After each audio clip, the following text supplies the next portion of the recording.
He looked at me strangely and said, Dad, I just did. That's Matthew. He would come home from the mall with Victoria and say, Dad, look at these new blue jeans. They'd have holes in the knees and torn, faded, worn out. Looked like they were 20 years old. I used to always ask, did you have to pay for those things? Cultures change. Too often we judge what we don't understand. When my father was growing up, back in the 1930s, he wore what they called a zoot suit. The pants came way up here, almost to your chest. The jackets were real long. Daddy had his hat cocked perfectly to the side. Out of his pocket, he had this long gold chain. As a teenager, he'd walk around swinging that chain like a cool cat. He had bling before we called it bling. In his day, he was the one that was far out. Yet God called him to become a pastor, the founder of our church. Before you judge that young person that has wild hair, crazy clothes, wearing bling, no, you don't know how God is going to use them. They may be your next pastor, your next doctor, the next president. John 7:24 says, be honest in your judgment of people. Do not decide at a glance, superficially and by appearances.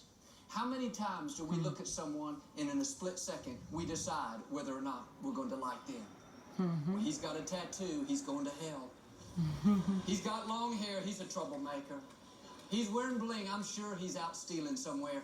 No, give everybody room to become who God's created them to be. Amen. I heard about this man.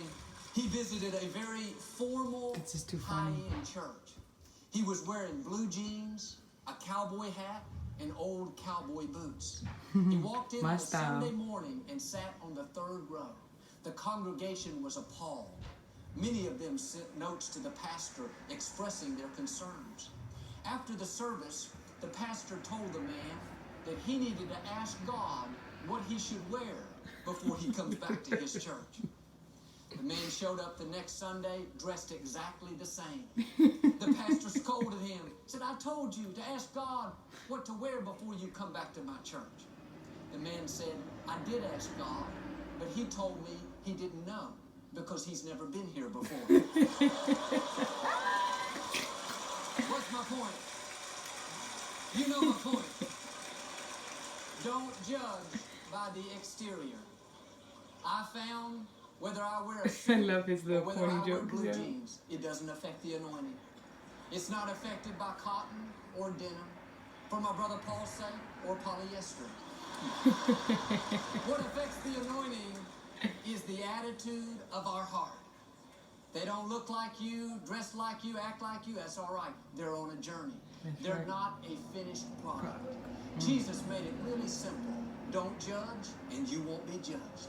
Amen. You may not understand someone, but you don't have to understand them to love them. You don't have to agree with them to accept them. That's why it's called unconditional love. I heard a story.